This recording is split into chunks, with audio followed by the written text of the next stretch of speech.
everyone. This is episode 59 of Noodle Time. Welcome back. Here with me is the biggest Messi fan out there because we're about to see him in the US Open Cup final. OSG, how's it going, sir?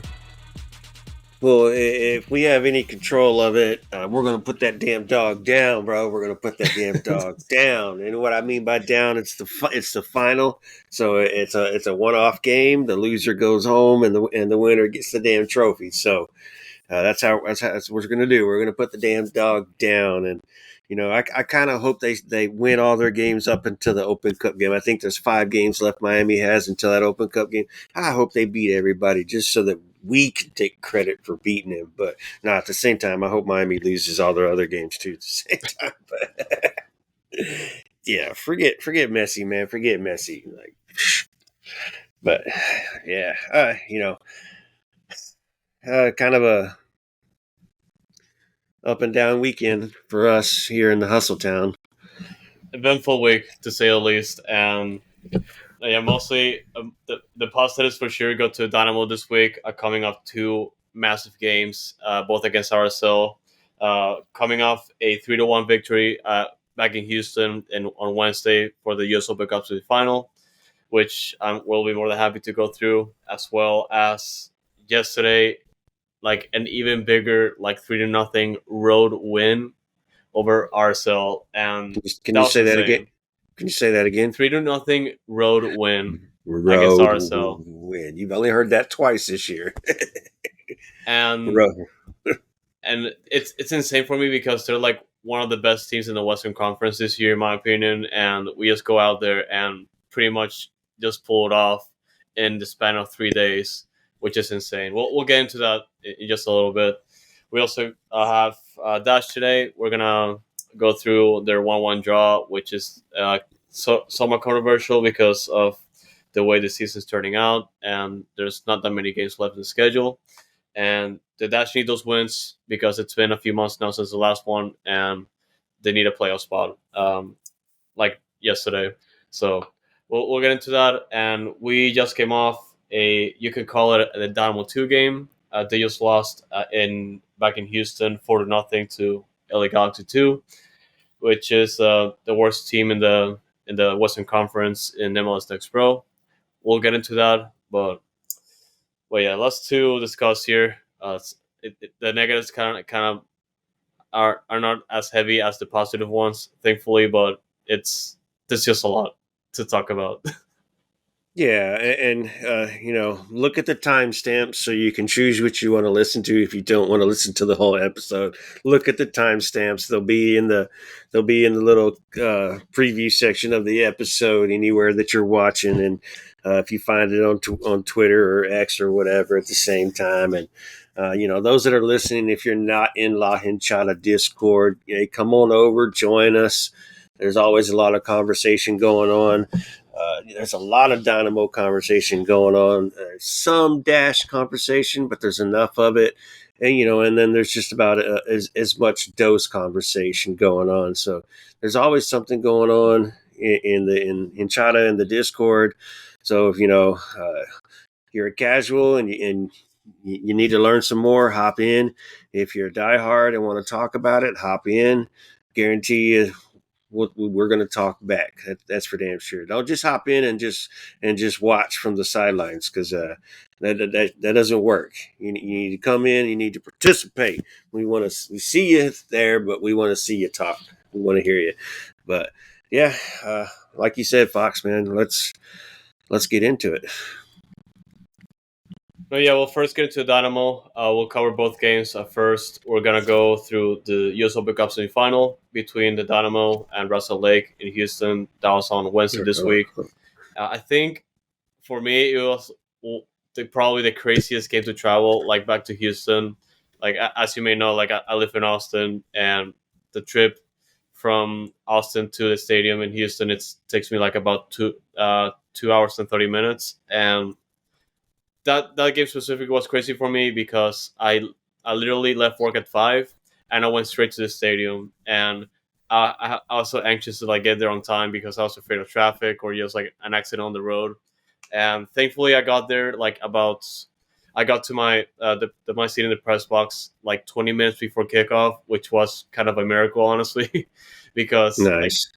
I was so anxious. Like I said, just like clocking out of work and just like going straight to Houston just to catch the Open Cup semifinal, and I was so happy that I got to see that game, especially how it turned out. And I was nervous as well getting into it because, as I mentioned before, Russell Lake, one of the best teams in the Western Conference, and uh, obviously as of late they haven't been in a pretty good shape, but obviously early in the season they've proven themselves where they are right now in the standings. Currently, as of this recording, I believe they're in fourth place or third place.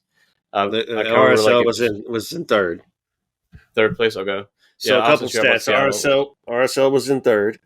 They have an 11 game unbeaten streak against us dating back to 2017, and they have a Yep. 7 game unbeaten streak going into league play. Granted, they didn't do too well in Leagues Cup. They had a total of they didn't do too well in Leagues Cup. So they but still, like you were saying, a very strong RSL team, third place in the Western Conference. They have us in history. So yeah, and everybody was nervous. Thank God we were at home. No, yeah, and this game in the first half, it was definitely nerve wracking. Like even though Houston got a lot of opportunities in, RSL didn't get as many chances, but Houston was just getting there. And Achachi coming in, getting the goal like of Amin Basi in this stoppage time of the first half. I thought I was gonna get one earlier, but he got one here. I think he got one on the post like earlier in the first half. I can't remember Yeah. correctly, but like he got his chance. He was kind of off the break. Like it was a good set piece set up by Basi, and it was a big goal. Like heading to halftime for sure. Dude, for real, you weren't kidding. Like, I mean, and man, we were dominating the entire game, the first half as well. And we're like, where's this goal going to come from? Here we go, here we go, here we go. But yeah, right before the half, just to, and right when you do it right before the half, that just gives you momentum and sinks the other team. Like, they weren't prepared for that. And then, it man, I just Hector getting a damn goal. Woo! that man's having a great season, bro. A great season, man. Oh yeah, and in the first half, I heading to the second half. One of the things that I was looking for was how RSL was setting up the counters, which they've been doing it all game long, and it didn't work in a couple occasions, but it pretty much just worked in their goal to equalize the game in the second half. Anderson Julio, I think is his name of the goal scorer. He like, and this goal kind of sucked because it came off that miss from off Aliyu, and that which kind of just triggered the counter attack for RSL, and it's just an unfortunate goal. Aliyu, uh, once again in the not getting the goal in, or at least of the handful of opportunities he got throughout the game, is he needs a break. Come on, I need him to score one, please.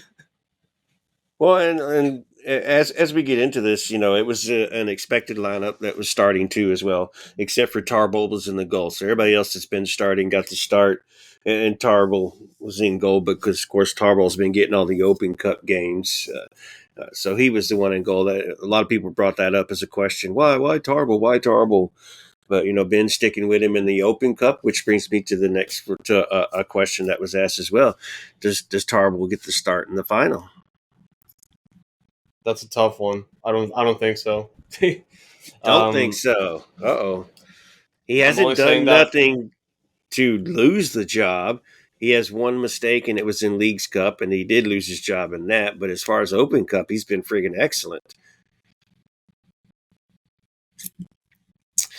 No, yeah, like the, just based on the Open Cup alone, it will be kind of unfair just to leave him out of the final, and just as a reward to like for his effort, really. Like even though he didn't have like a lot of bad games aside from that one, and no, yeah, like it's just more of a matter of experience because like for me, like Steve Clark definitely has it, and they're gonna need it a lot, especially for a pretty tough game against Miami on the road. It'll be crazy, man. We're obviously going to go with our best 11 right there, and I would expect, just because of the type of person we think Ben Olsen is he's going to give it to Tarble, and Tarble's going to be the keeper in the final, and I'm okay with that because he does have more movement than Clark. Clark makes those reactionary saves that are right in front of your face, and you're like, how the hell did he do that? We're expecting shots to be coming outside from the box, like i.e. Messi is going to be trying to take some of those curlers and put them in the top 90, and I think your better chance is Tarble to make those kind of saves. So it is a good question, and who knows? Well, I guess we'll find out on September 27th. My bet is going to be it will be Tarble. I don't see any reason why Tarble shouldn't get the start, even though Clark is the number one keeper for the Dynamo. He like I said, he's gotten every start in open cup period. So why not give him the final? He just gave us a semifinal, so why not give him the final? I don't care who we're playing. No, yeah, and just going back to the starting lineup, like just it was hard for me to pick up MVP aside from like on paper, like you could definitely like say like Bossy, like MVP for this game that is, Right. and Bossy was just like absolutely lights out. He obviously three assists, not much else you can say, but also Griffin Dorsey lately, oh my goodness, he has been absolutely on fire. Like especially in the game, the next game, like on the road, that just happened yesterday. We're definitely gonna get into that, but like this game though, like he has been everywhere. Yeah, he definitely deserves player of the game. The three assists, he was all over the place. He was contributing to everything. So yeah, I'm with you that Bossy does deserve it. And the what was it, 3 goal scorers for us? So it's kind of hard to pick one who really stood out. But Bossy contributed in every aspect of the game that game and had a almost perfect rating. If you look at certain apps that give you the player rating. So yeah, but Bossy he killed it, man. And uh, it was the stadium didn't have the fans that we wanted to have there, but it did sound like it was a pretty ruckus crowd, especially in the supporters section. That looked pretty good on TV when they showed it. We're always going to complain about the East Club, who the camera points at, because they don't sit in their seats; they sit in the AC, eating free beer and free hot dogs. So whatever, it is what it is. But other people take notice of that at the same time. But shoot, all that matters is when you're playing the game as a player, and if that home field advantage, I know they hear the noise. I know they hear it from the supporters and the other people that are popping in and cheering and making noise all throughout the stadium, because it does get around. So there still is a home field advantage. Obviously, it's we've given it the name Hell in the Shell this season. So it's obviously a damn good home field advantage to have. And even though it's 13,000 people showing up to a game out of a 22, just wait till we get 22. Then come beat us in our stadium. Can't do it now. Shit. No, yeah, and going back to the second half, the main thing or my main concern, and probably just like my main gripe with this game was just the fact that as soon as the second half started, Houston was just prone of giveaways. They like every time either a pass wasn't complete correctly, which was just like it just enabled RSL to set up the counterattack, but and either that or just like the plays just like fell through like consistently, and that would just be like over the course of the second half because RSL will take it to extra time, like after regulation, which definitely sucked for me because I had to go back to Austin for work tomorrow or like the next day, and it's staying in Houston at 10 and 11 p.m. It's not a good idea, at least for me, but So you but feel yeah. for me. You feel for me when I make those day trips to the game. No, yeah, I always do. Like, definitely, like outside of that experience, like I definitely know that how tough it is to like travel, especially if we live like 2.5 hours away. But thankfully, like I didn't.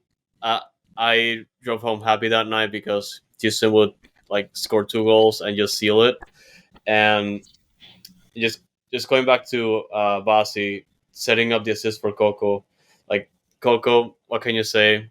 Gold Cup MVP.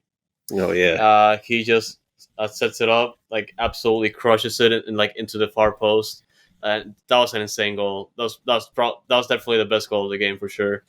And that, and also, uh, like at this point, like it was like we were like at stoppage time of extra time, like in the second half, and Caecilius absolutely seals it, like off the Basi assists after coming in, which is just insane. And I left the game pretty happy. So I was definitely concerned how it was gonna set up the game, but obviously midfield stepped up, Basi stepped up, and obviously that send off from the RSL defender Vera, like he getting double yellowed and just getting the send off. Like I think he hits Aliyu to the ground and also grabbed Basi by the neck, and that was just insane.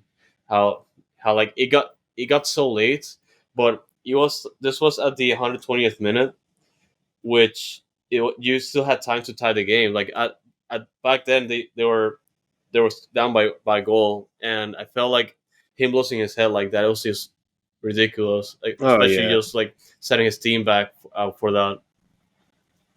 dude, that was just stupid, bro. Like stupid. Like what were you even thinking? He just lost all control. And I get it. You're frustrated. You're in a semifinal. You're in a must-win game, and you're getting your butts kicked. Literally, like butts kicked. 30 shots to 11 shots for the entire game. Yeah, The Dynamo friggin' brought it to him. So he just let his feelings get in the way, and you saw what happened. And goodbye. So the only benefit to him is he's got to wait another year before he can serve his suspension. right. I think he also taken off of our game back in RSL for in league play, but we can chat a little bit about that later. But yeah, Yeah, like he had overall, he this had game, yeah. he had a yellow card. He had a yellow card accumulation, so he was missing Oh, that game in anyways. yeah, yeah. No, yeah. Other than that, this this was a massive win for Dynamo. Like going, this is our second Open Cup final since 2018, and with that, because Inter Miami also advanced to the Open Cup and they won Leagues Cup, there is one berth to clinch the Concacaf Champions Cup, formerly the Concacaf Champions League. And because Inter Miami already advanced by winning the League Cup, Houston automatically clinched the spot for next year's Concachampions. So more competitions for us.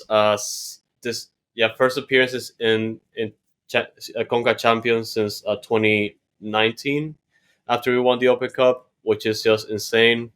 And like I said, this is the second year with Pat Onstad and Asher Melnison, and a third year with Ted Segal and just everyone else in the front office. Like we're seeing the progress right now. Like we've waited to see like progress or at least results, and we're getting those right away. So like just a shout out to this team honestly because they've been progressing.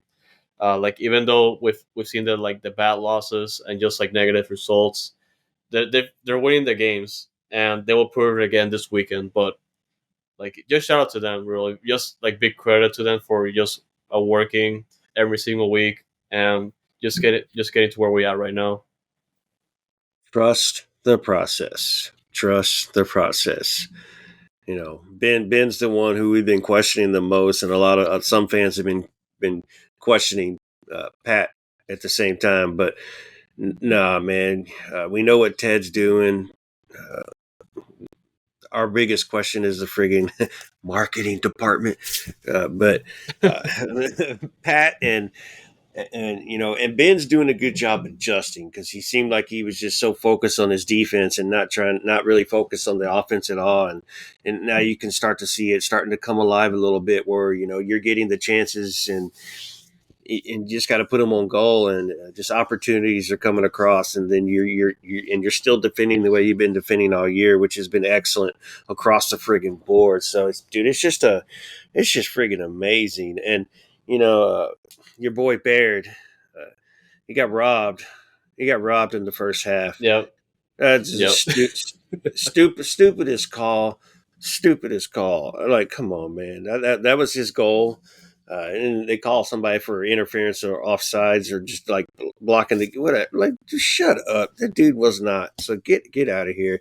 Ridiculous. But so yeah, Bear got a goal stolen from him, which I know probably at the moment you were like celebrating and happy for yourself being a Bear fan, and damn, and then they turn around and take it back, and they go look at it in VAR too. Like, come on, man! The ref went and looked at it on the screen. Like, who are the idiots that come up with that VAR?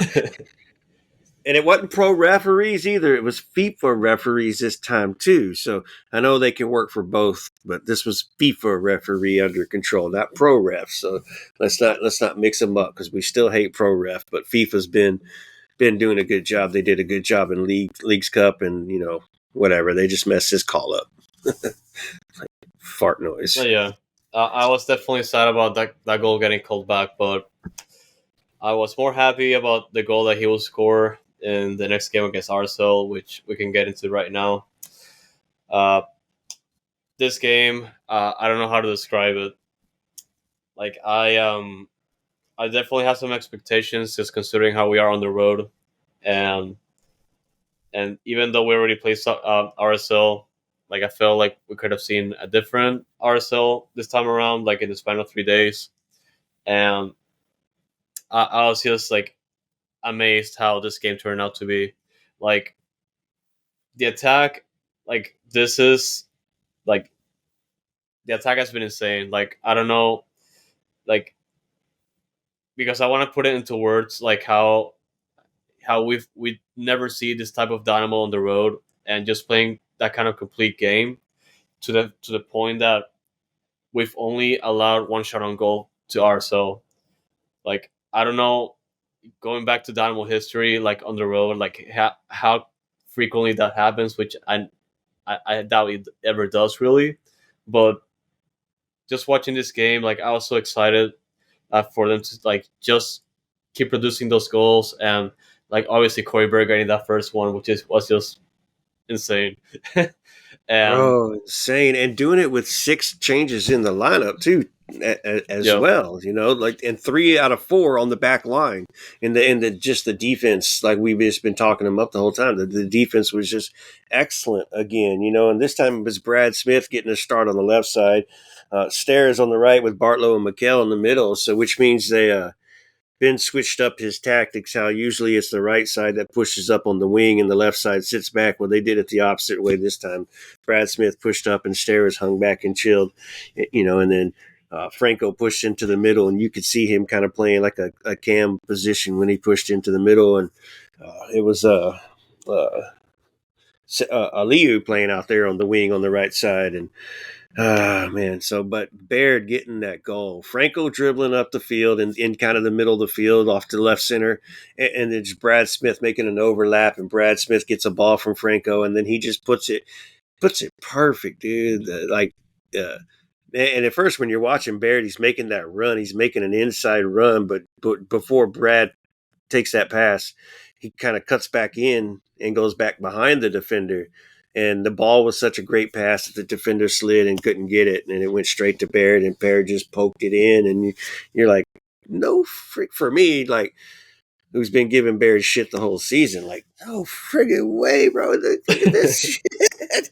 I was like, man, I can't give him shit anymore, bro. He's just having the second half of the season for him he's just been having such a good second half of the season. And it's only 5 goals in MLS play, but I think it's 8 or 9 total now for the season, counting Open Cup and Leagues Cup.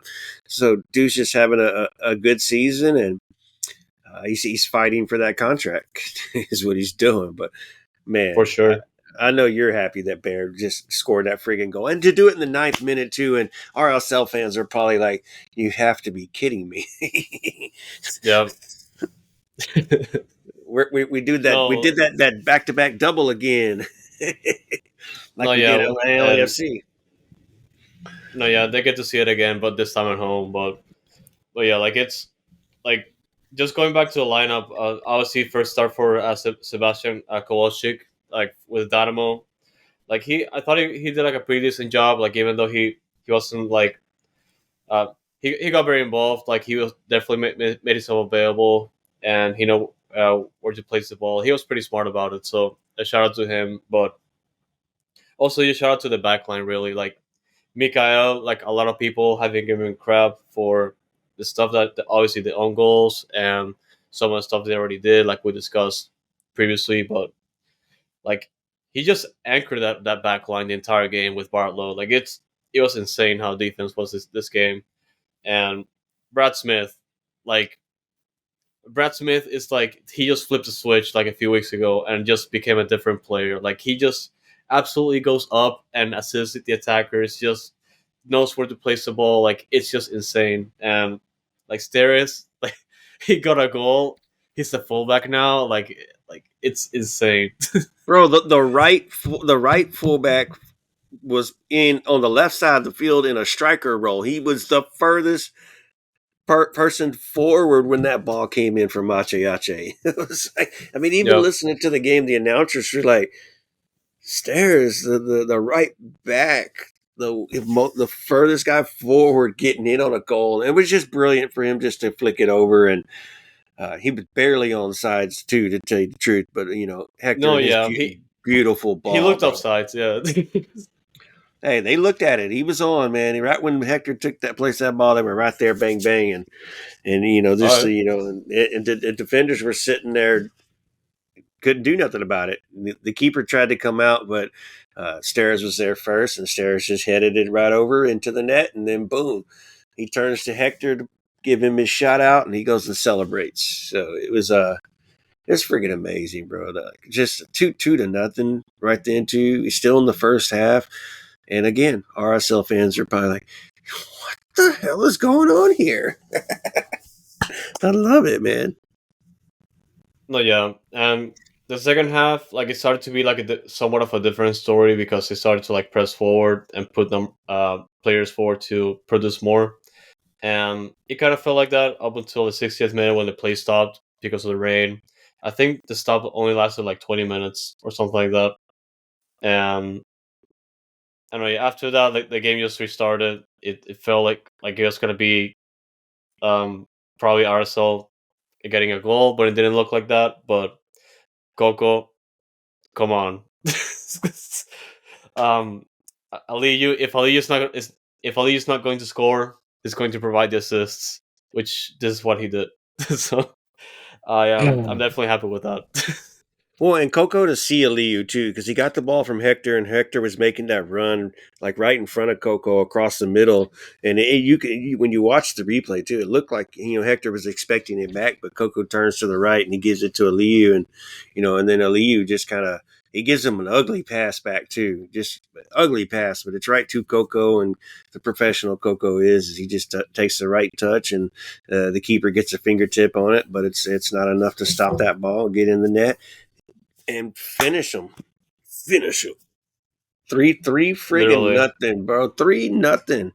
3-0, dude, on the road. And you know what that means? That's 3 straight clean sheets in league play. in league play, yep. Yeah, that's freaking So awesome. that second road win of the season, and with 9 games to go in the regular season, we've already tied our win total from last year, which definitely sets us up for more points, which is definitely good, especially if you want to secure that playoff spot. So just a lot of positives like this week for the Dynamo. Like it's just insane how the product is going and how much they can do from here. I'm so happy with this team right now. Bro. And then I know you mentioned it a few times, like online, but with that saying, San Jose lost, and now we're tied with them in points, but we have the goal differential, and we knocked Salt Lake down to fourth because Seattle got a win today. It looks like, and they're tied. in points as well. So we're at 35 points in fifth place, and Salt Lake and Seattle are both at 37 points, 2 points ahead of us. So we're 2 points out of third place, man. Like that's Yeah. just like I can't find nobody at the beginning of the season to say we'd be a top four team in the Western Conference. Granted, we're still in fifth right now, but the potential is just right friggin' there with a very tough Columbus team coming in on Wednesday at the same time. No, yeah. Whew. We currently one of the things we do have like the goal differential over San Jose, but we also have the tiebreaker, the first tiebreaker, which is the win total. So since we all have like one win above them, so that's why we're above. But it's Okay. a pretty close race still. But like just us being like top five, it's just insane. Like after 25 games, considering last year and the rebuild this year, and I'm just happy though. Dude, that's just a friggin' amazing, bro. Amazing. But, with that said, I asked for some questions today and got some pretty good questions out of some people today. So, I want to ask you a couple of these questions at the same time. And Yeah, one of them is about Sebas Ferreira, because, i.e., just in case y'all didn't hear, haven't found out, uh, Kowalski, or however you say his friggin' last name, we got Dynamo Fan TV to ask him to his face and be like, "Hey, bro, what's your nickname, or what do you want to be called? What would you like the fans to call you?" And he did say Seba. So Seba is on the team, and Sebas is in Brazil. But with that being said about Sebas, so there's been a couple times that Pat Onstead has talked about Sebas coming back next winter, like for a sure thing, and I mean, it could be a sure thing. He is on a loan with the option to buy, I think. So he's coming back unless the Brazilian team decides to just go and keep him. Do you think he's sincere, or just saying it for morale that Sebas is coming back for sure? probably just for morale, like only because the fact that we're loaning him, he's occupying a designated player spot. That's a spot that can definitely be used for to make this team better on paper. Like it's definitely noticeable, and I think he knows that. So I think for me, it's just morale and more than anything. And the thing that I'm also not sure about is the option to buy, because I don't think it was disclosed yet, or if it's actually a thing. But I'm sure it is at some point, because I feel like he's gonna be in a good situation to improve. Like he's currently with his former coach, like in Vasco da Gama back in Brazil, and if he just manages to do a better job, or just feels more comfortable compared to Houston, I feel like the opportunity is there to transfer him out. Yeah, I think it's definitely PC as well. And Pat's never going to give the wrong feel for a player that still is technically with the Dynamo, even though he's in Brazil right now. So, yeah, it was just politically correct, and he'll return. And I think you are right. We didn't hear about a buy on the loan, so if that is true, there is no buy. He's coming back no matter what, and then we got to try to sell him again. Um, I think he's played 4 games now. Well, he didn't start today, so I don't know if he came off the bench for his Brazilian team. So, but he's been in 4 game opportunities. Still hasn't scored down there. He's had a couple of opportunities. So, to tell you the truth, I don't know how he's really doing, because I haven't been paying too much attention to him. I just know he's not here. All right, so moving on, Aliyu, man. Aliyu is the right wing versus striker should be talked about. I think I don't know if I don't know. He thrived the last match. So Aliyu, we know we had those issues with him connecting the goal, finding the goal. So are you seeing him as that striker, or you seeing him better off as that right wing?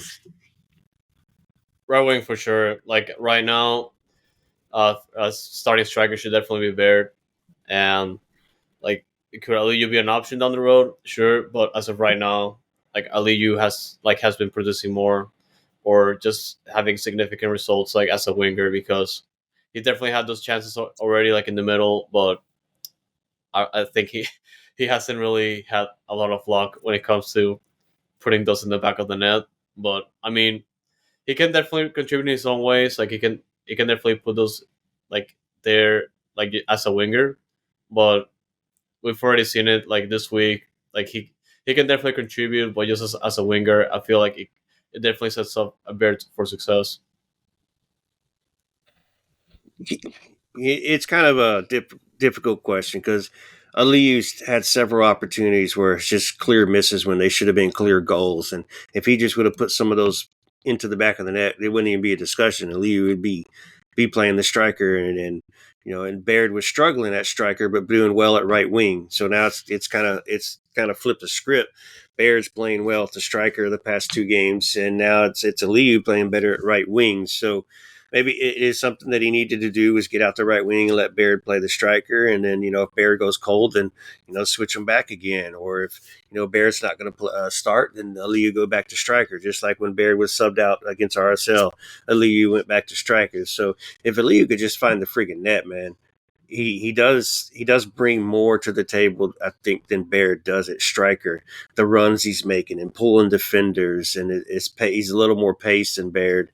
It's so just put some in the net, and we will forget about your bad start for the season because we know you can score. We saw you do it in the Open Cup, so come on, bro. We're we need you, man. We need you, but Yep.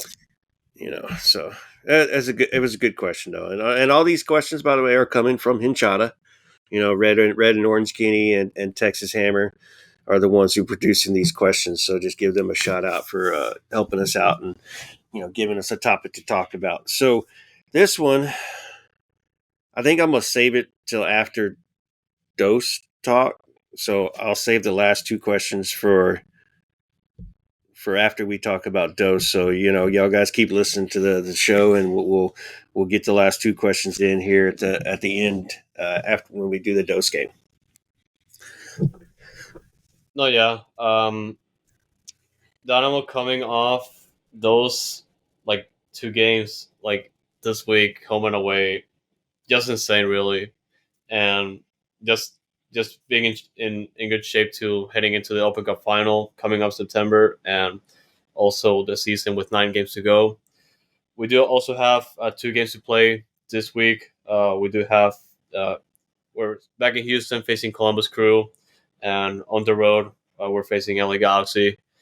Um, Big games still ahead, especially the one on the road. We have to make a statement there, and obviously get those 3 points at home. And no, yeah, I'm excited for this team. Like I still can't believe what I've seen this week. Yeah, bro. Let's just keep the great form going and the run and the highs here at the end of the season, because typically this is where we fell in history. But like everything's changed: new owner, new team, new coach, new players, new staff, new everything. So we can't go by history, typical Dynamo history. So let's make a run, and let's stay into the playoffs, and let's see where we can go into the playoffs. But before that happens, we do have Inter Miami and Team Messi in DVR Pink Park, so that'll be some fun. I know both of us intend on going to that game, so stay tuned. We'll let you know. We may bring you something from Miami while we're there too. So you never know. Keep listening. Yeah, for sure. And we're still waiting for that ticket information. But yeah, I'm excited to just buy a ticket and go there because I really that's gonna be uh, probably the biggest final. Well, I would say like bigger than the final against Philadelphia Union back in 2018, like just for the stakes. But yeah, it's gonna be insane. It's going to be incredibly insane, dude. Incredibly insane in a jam packed friggin' stadium. However many tickets they allot us to go, because we are in the away supporters section, so it's not like we're going out to the SeatGeek right now and trying to buy just a random seat in somewhere in the stadium and be mixed with all the pink. So we're going to be in the away supporters section, and we'll be orange up there in that bright section. But I have a feeling Dynamo will be wearing black for that game since it conflicts with pink, and Miami hasn't worn anything but pink yet. I didn't see what they wore yesterday, but since Messi's been there, they've been in pink. Yeah, they played in pink because the Rebels were wearing their new third kit, which is like black and white. Oh, okay. So they couldn't wear that other color. So yeah. So yeah, they're at home, but maybe we can force them to change. We'll wear our orange, but probably not. We'll wear our black. So we'll get that Bio City black, and if anything, the Bio City black got us a 3-0 win on the road at RSL. Let's do it. Let's do it in Miami with the black. Yep. But Yeah, that's the good. That's the good and the good. We have to get to the bad and ugly, or can we cancel the rest of the show? we could cancel, but I mean, this is our time to get angry, Yeah. because it's time to talk about the Dash. All right, Webb. Well, Well, nice. I'm glad you were listening up to this point, so you'll probably want to turn off at this point now. No, like it's I've been asking for it for the past few episodes, and Flat Dash, guys, please, we need to win a game. Like we'll have like a handful of games left in the season. We're back at home. We're playing KC Currents, probably our biggest rival at this point, and it's a 1-1 draw. The same And same starting lineup as well. The same starting lineup. So um, Ordonez on the bench with Tucker starting on the right wing and Alozi back at right back, which we had no problem with. Jacobs still in the middle instead of Salmon in the Prescott. middle. Salmon in the middle was Salmon in the good, middle, yeah. That's what we want. We want Salmon in the middle, but he's. I'll let you rant here in a second. I was just talking about the lineup, but I don't. He won't put Ordonez on the right wing, on the right side out there next to Salmon for some reason. Like we haven't seen it yet all season, and that's. If I could call him right now or text him, I'll ask him that question. Why can't you just do Maria, Salmon, and Ordonez? Come on, bro. Please try it. But yeah. No, yeah. The one thing I wanted to bring up was just the fact that, like just going back to the lineup, like this game, or at least the point was saved by Jane Campbell, like single handedly, I'd say, because that first half she was lights out. Second half, unfortunately, like Lavonta got a pretty good shot past her, but still, like Kansas City, 16 shots, 7 of those shots on goal. Like Jake Campbell was just like absolutely massive, like last night, which was just really tedious. But I must just credit to Jake Campbell for just like keeping us in that game, and particularly that first half, because that first half was just like atrocious defensively, and thankfully the second half they balanced things out, but Jake Campbell was just like lights out today. And even Sam Lady in the press conference after the game, he praised her so much, talking about Campbell saved our butts. And, he talked to the girls at halftime saying, I don't want Campbell to make any saves this half. Like we need to, we need to do something different here. And, Lady also praised Campbell saying that she's probably been the best keeper in the league this season. And I kind of want to echo that. As much crap as I gave Campbell to start the season, it has been quite a long time since I've had to say anything negative about Jane Campbell. Now, maybe she listens to the show or something and just and took it to heart. But she hasn't been making none of those mental mistakes that I was always complaining about.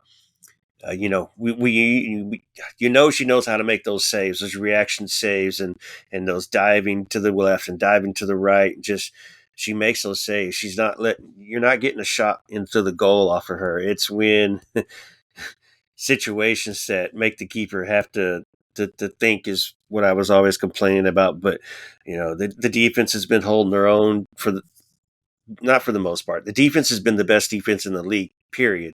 And they're doing their freaking job right there. They just happen to give up 1 goal a game, and it just happens to be the goal that gets us a friggin' tie. or we just can't score because we got the worst offense in the friggin' league. So, yeah, like you said, big shout out to Jane Campbell. You're friggin' killing it, girl. Keep it up. Get that Goalkeeper of the Year award for NWSL. Keep it up, girl. Keep it up. You're keeping us in these freaking games. I'm sorry we can't score for you. Oh yeah, and just going back to we can score for you. Like This is definitely a breaking point. It's also like the theme of the year of having creating all these opportunities, uh, like to just get one or three or five in the net, and it doesn't happen. We get like one or two, sure, but we just underproduce as we're supposed to do. Like this game, 15 shots. Of all those shots, only one goes on target, and that's Michelle Losi's goal. And I'm like, guys, what is happening? Like, we have all these players, like, and we've already said it, that they're extremely talented. We have like we can we can overproduce, where we just like underproducing. Like, it's just annoying for me because I'm watching the game. They're getting into the final third, and after that, like to like get into the box, they're just like passing it around or just like shoot it, but they just like sky completely or just do something silly. But yeah, it's So just annoying for me. let me ask you a question of about this game. Comparing the two halves, the first half to the second half, uh, we're always defensive period, but were we more offensive in the second half, or would you say it was just still kind of equal there, or did we turn up the pressure again in the second half and like we do every game where we give a goal, we turn it up, we take a bunch of shots, and we look like the better team to finish off the game? The second half definitely looked much better, like offensively, only because they just like Kansas City just be all over them on the first half.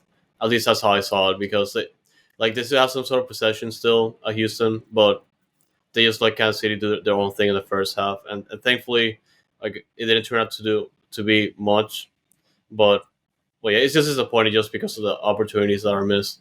So why can we not flip it? Start with that friggin' attack to the game, which you're pushing your team up more forward than you typically are starting the game because you're playing a defensive style game. Start with that friggin' attack, man. We look so well. We ate so many opportunities, except this time they weren't on target. But there were a lot of shots. Like, we need to start starting games like that instead of finishing that way and having to come from behind every single time. Let's push the attack, and then you can do the Ben Olsen style and park the friggin' bus.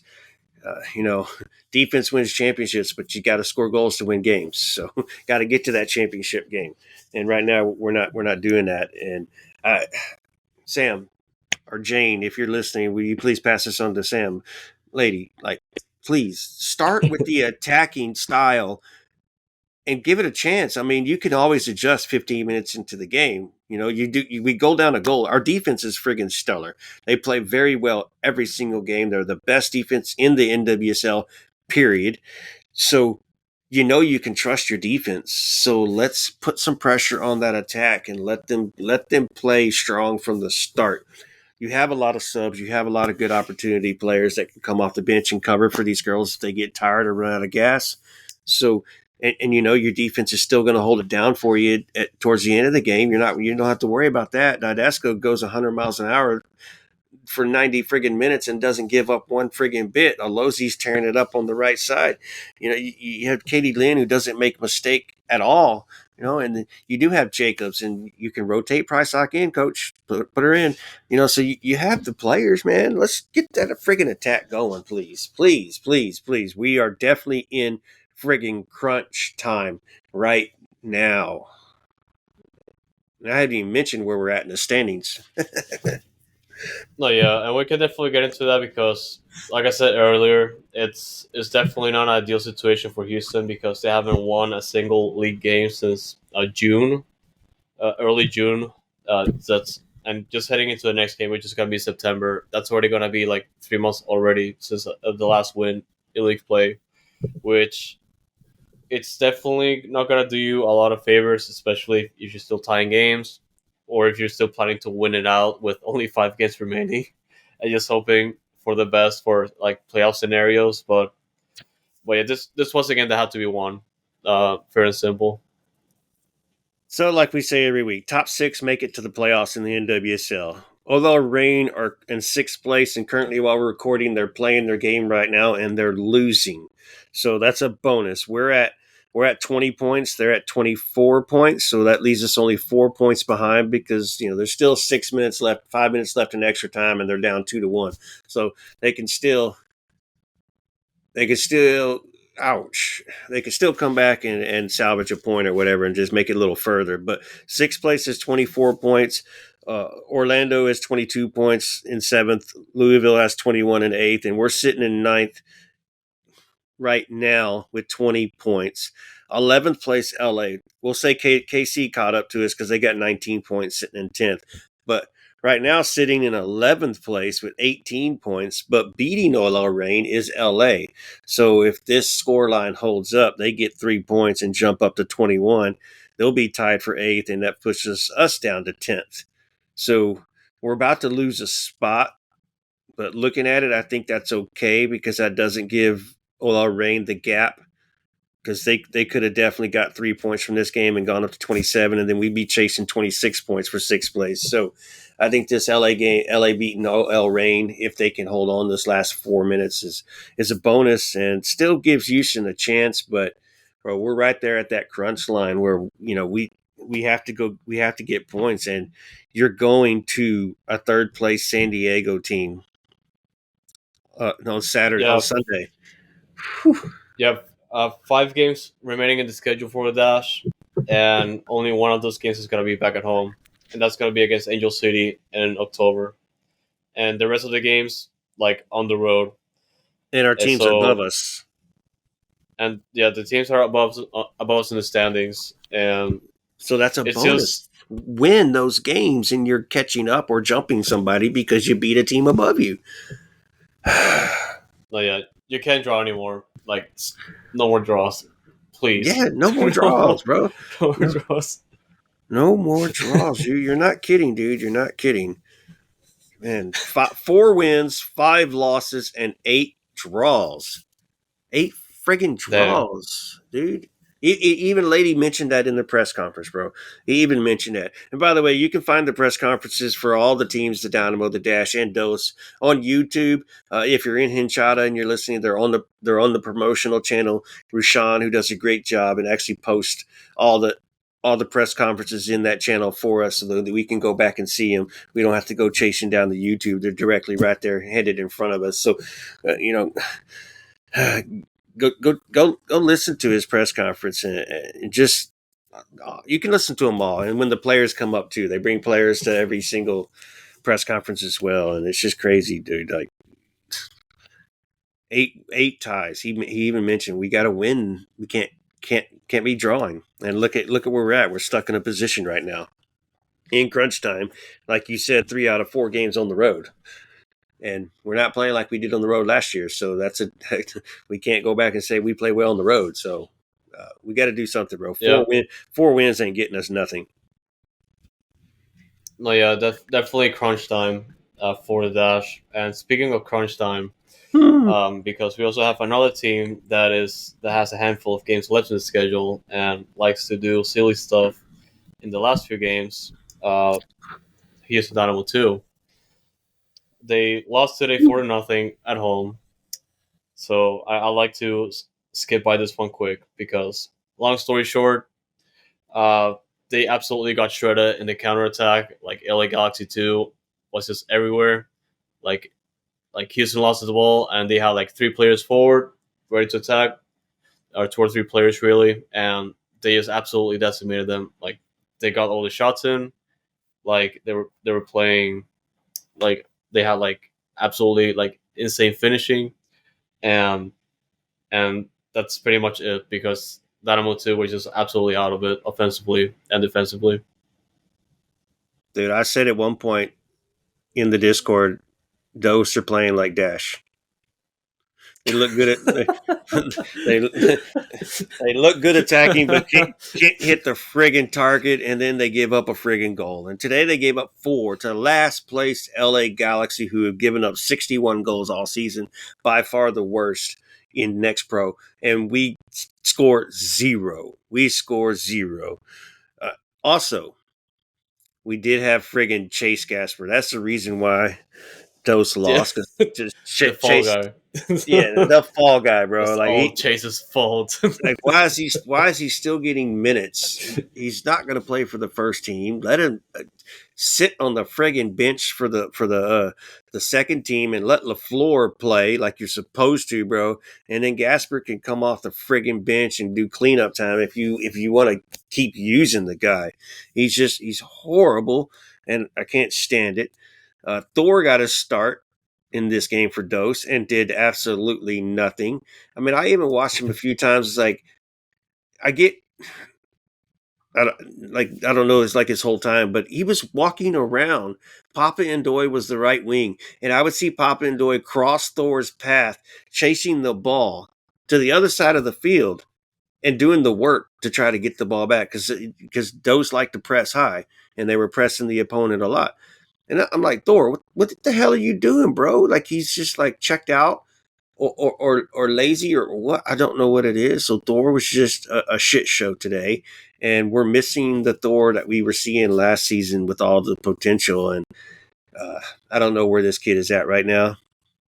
Even somebody mentioned that he's lucky he's on a Generation Adidas contract with a guaranteed 3 years. Beto No, Thor. or Autoria. Yeah, so he's lucky that he's on that Generation Adidas contract. He's still got one more guaranteed year with Houston, or else he'll be doing something about it. I mean, but he's not costing us anything, so that's fine. Put him on Dose and let him figure out his time. And that's just crazy. Thank God Dose play after Dynamo, so if he gets no time in Dynamo's game, then he can play for Dose. And while we're mentioning that, that's why you see Reigns going and playing for Dose a lot, and not getting no minutes in Dynamo, because if he gets 15 minutes of cleanup time for the Dynamo, then he can't play for Dose at all. And the team and the coaching staff would rather him play 90 minutes for Dose, or however long he does get to play for Dose, instead of playing 15 minutes of wash-up time with the Dynamo. So that's why he's doing that. He is on the bench for the Dynamo in the first team, but he's just not getting his opportunity. And that's why he's not getting his opportunity. So he can still go play his 90 minutes for Dose if they feel like they can need him or use him because of injury. At one point, we thought he was going to come in last night when there was an injury on the field, but the player ended up getting back up and was fine. So Reigns wasn't needed. I think it was Saicedo because Arthur was already in the game. So it's unfortunate for Reigns. But then the big news of the day, besides the 4-0 loss, was Teenage Davy has returned to the pitch, brother. Has returned to the friggin' pitch. That got me excited when I saw the lineup get posted by the admin, and man, I was happy to see that. Unfortunately, he was the one who gave up the first goal 20 minutes into the game. He did not look like himself either. And granted, you're not going to look like yourself the first game back. He wasn't as explosive and all over the place, but he was teenage. So I'm not going to judge him for that one little mistake where he missed his defender, and the defender just made the right run and got to the ball first, and teenage wasn't able to block it. So, but he has returned. He played 45 minutes, and people are probably thinking, why do you only play 45 minutes? And it's most likely because he's not fit. And that was a planned routine right there. He was going to play 45 minutes because at halftime he did sprints on the field right there while the boys were in the locker room getting coached up. So it looked like it was obviously planned. 45 minutes. He's not fit, so he'll probably get a couple more games with Dose before he returns back to the Dynamo team. So maybe we could be looking at late middle to late end of September before he returns back to the team. But it was good to see him on the field and back and playing, man. So happy, For sure. so happy to see that. No, yeah, he losing him for that injury, especially during training. It's definitely upsetting, and just losing him at a key part of the season, just right to start. And in a year like we're having right now, it was a big deal. Thankfully, Houston, I've been able to figure things out, obviously with the rotation, and yeah, I was happy to have him back, honestly. But yeah, keep the workout going. Unfortunately, they don't have another game for another week, so I'm pretty sure you will not see him against Columbus for Dynamo. So you have to wait and see. He'll get another start against we're St. Louis. We're home against St. Louis on Sunday at 5:30 too, which is a weird time for some reason. 5:30. It is. They're gonna melt. It's crazy, bro, and like it's going to be a confliction because we have, actually it works out. Well, almost works out because Dash play at 7, so I'll have to turn on Dash with the second TV to watch the end of the Dose game for the last 20 minutes and catch the start of the Dash game. So we'll have double TVs on Sunday, so it'll be interesting. But unless you have something else to say, I do have those 2 questions prompted and ready to go.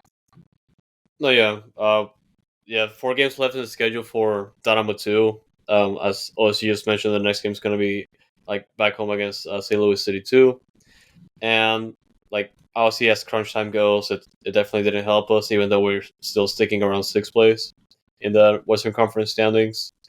We need the wins though as soon as possible. Yeah, for real, bro. Like we expected this game to be a win, like easily, and obviously it wasn't. So the boys got to get back on the pitch and practice and get their heads together and finish out these last 4 games. And they can't be bullshitting. Cannot be bullshitting. That's for damn sure. And some fans will tell you playoffs it doesn't matter. But I think it does matter. You want to get the team into the playoffs. You want to get in more games. You want to get in more competition.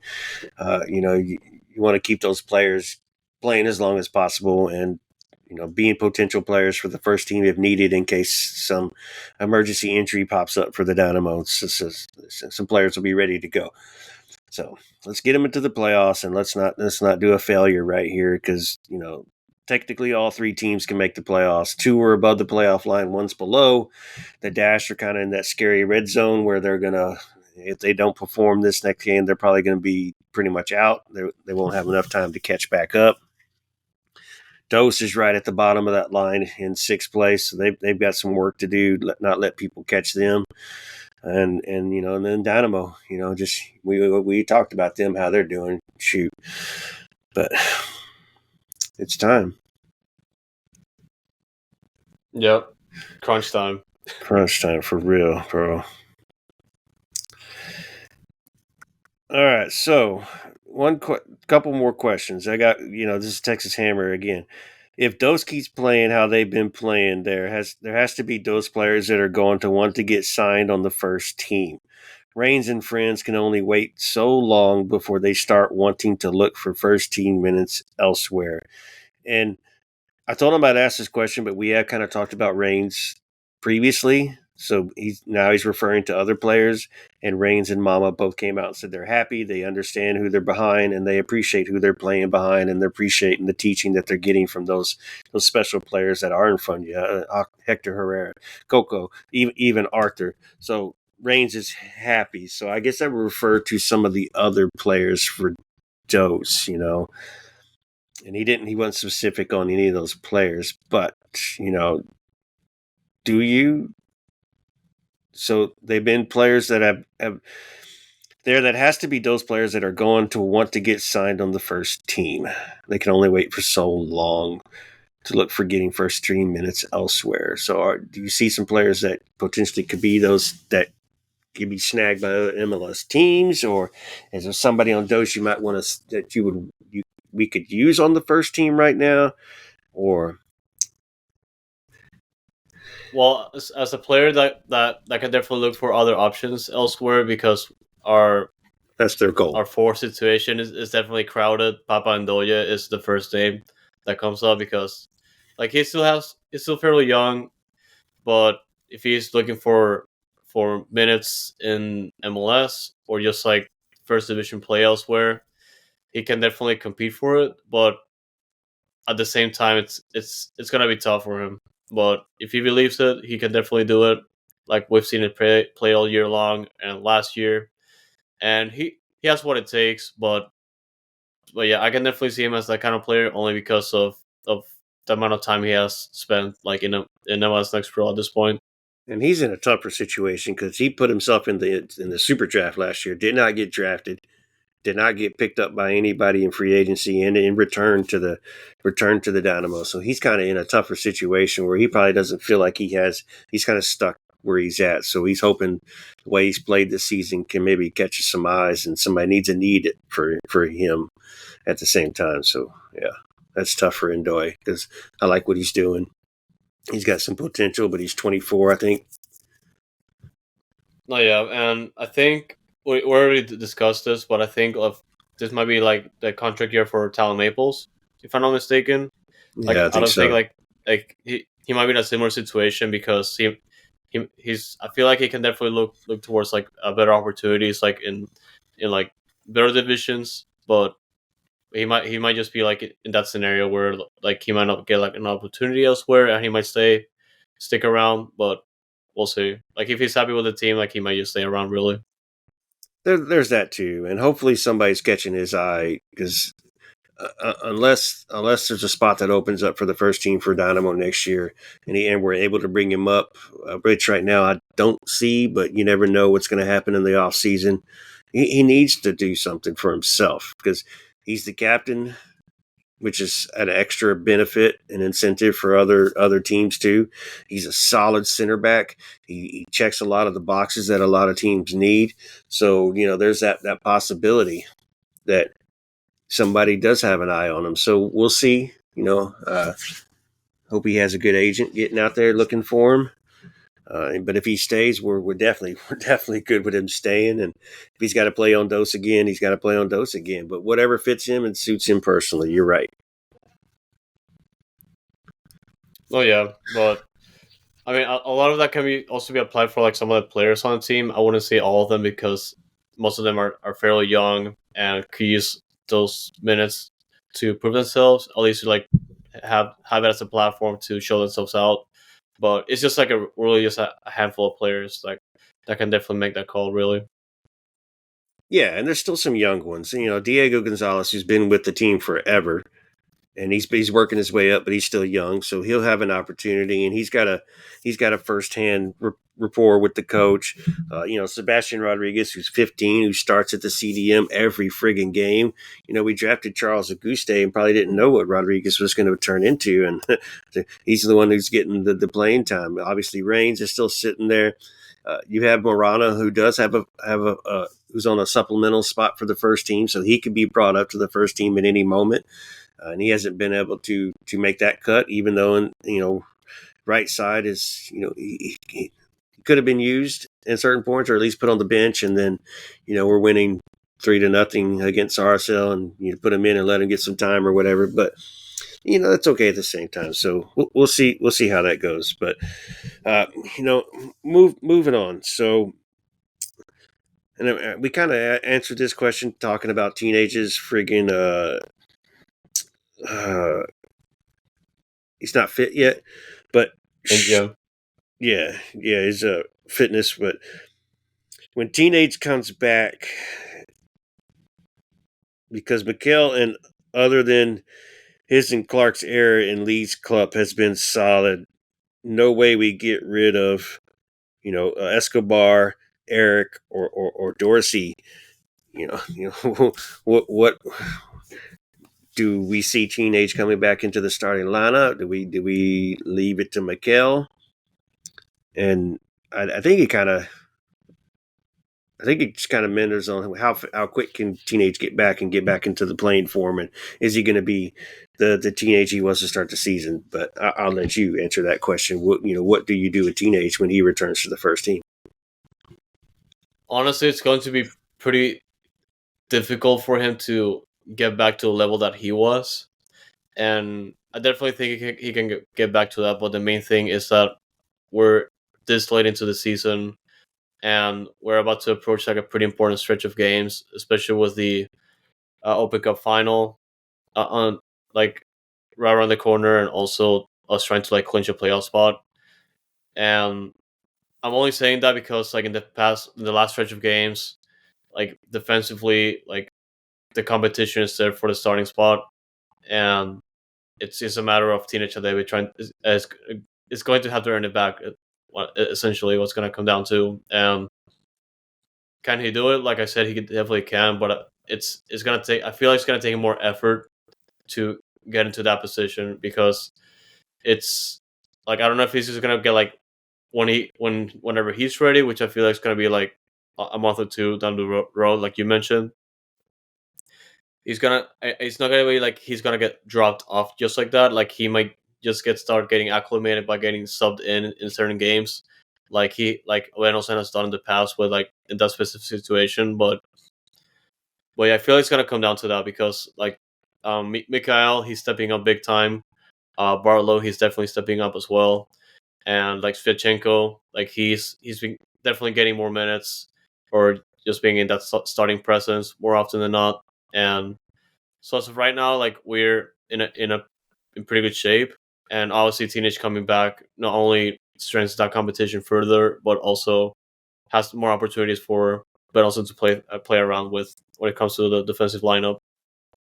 Yeah, I think you make a great point. Mikel's been a stud and doing his job, and he's in place, and Hadebi's trying to work his way back into his place. So it could be something where it's just Mikel gets a start, Hadebi comes back in, and then once Hadebi starts showing that fire and that grit that we know Hadebi has, and then maybe he can, maybe they switch spots, and Teenage gets to start, and Mikel comes off the bench, or there's options though. There's options, but I think you're right.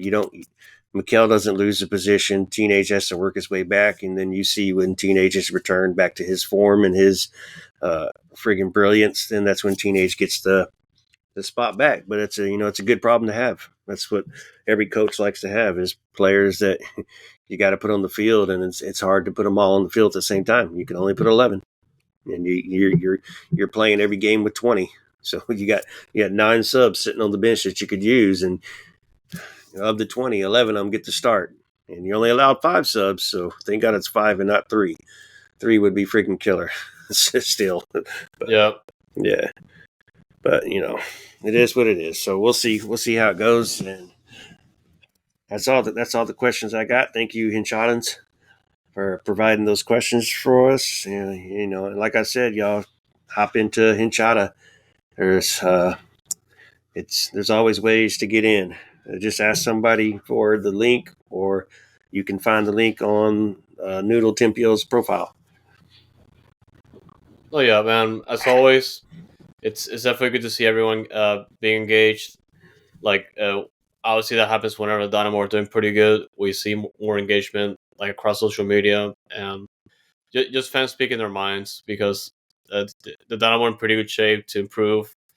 Obviously, Dash and Dynamo 2 are controversial. Will that also generate some sort of discussion in its own in their own spaces? And I know, yeah, just happy that we can get that conversation going, especially when it comes to the Dynamo after all these years. But yeah, I'm happy with that. I'm also happy with like the how we like us we're growing as like um growing in knowledge as a fan base, kind of like getting to know our team much better than what it used to be, considering also that there's a new team that it's starting to play, just going past the rebuild from last year. And it's just good, like overall, like just to see everyone just getting together and learning more about things. And it's been a fun season, and it's only getting funner right now. So I'm excited. I'm super excited, and ready to see where this team and the Dash and Does can take us. And it's fun having 3 teams to watch every weekend from your own city. And then I've got my Premier League team too, which is still undefeated, and I'm gonna go get another freaking title. City Roars, yeah. So it's fun weekends watching a minimum of 4 soccer games a weekend. It's crazy because it's a minimum of 4. Yeah, and the soccer leagues in Europe that just started, which just means like the whole morning you can just like grind soccer. Like Yep. if you have all the subscriptions, you can just like spend your entire weekend watching soccer, which is just insane. But I do that sometimes with my friends, and as for my favorite teams, obviously the not outside of Dynamo, just following Real Madrid a lot, and they've been doing pretty good at the start of the year. I love it, man. It's just what do you like you said? You wake up in the morning, you're done by noon. You take a break and you start back up at 6:30 with MLS at night. Now, of course, you got Spanish and German games that kind of go into the middle afternoon. So shoot, if you want to watch soccer all day, you can watch soccer all day, and soccer's year round. So the game never stops. Like I think I've heard a couple times today alone. Well, yesterday and today talking about friggin' preseason NFL football. And I'm like, no, I'm not watching NFL preseason football. Well, football's back. I said, I don't give a shit about preseason football. And I've got other sports to watch at the same time. Got my Astros who as today is Sunday as we're recording, got 17 friggin' runs and a Verlander win. So, I've got other sports to watch too. I'm not just happy. I'm happy football's back, but I'm not watching football yet. I'm only drafting my fantasy teams. Oh yeah, I'm still waiting for the Texans to start playing, even though they're in preseason right now. Hey, they're winning right now, 17-10 in the fourth quarter against the Saints, which again doesn't mean nothing. I haven't been watching it. Soccer's over right now, so I turned it on, and that was what's up. So I'm curious to see what C.J. Stroud did for the Texans, and that's about it. But yeah, I'll catch the highlights for sure. Yeah. But guys, as always, we do appreciate the support every single week that we get, and honestly, these kinds of results, like the Dynamo just showed it, like it makes me happy. Also, I'm meeting people like on Wednesday that listen to the podcast has been pretty positive for me as well. I feel also happy that people listen to our stuff, which also what kind of inspires me to keep doing this more often than not. And yeah, so I do appreciate you guys. So thank you for that. Absolutely, we appreciate every single one of y'all. Obviously, so not just obviously, but we do say it. It's all the time, and again, hit us up online, hit us up in Enchata, talk to us, man. Any of you Surge members that are listening, we're both of us are in the Surge, obviously too. Hit us up, talk to us, man. Tell us if we're wrong. Tell us if we're right. Tell us if you want to discuss something. But we're here for the city, and we're having a damn good time right now doing it. So, wish we could have some better results for some of the teams, but it comes with the territory. At least, pretty much. At least we're not the friggin' Austin fans singing on the bus coming back from a Dallas loss, saying they run the state. That was hilarious. Sorry, I don't troll, but that was just hilarious. That was just hilarious to see that shit. You idiots, shut up. Yeah, right. Yeah, it was funny. Yeah, that out of context, but yeah. yeah. All right, man, take us out of here. Let's get out of here. Let's let these people rest or move on. No, yeah, for sure. Guys, thank you so much for tuning in, and as always, stay noodle. H is up.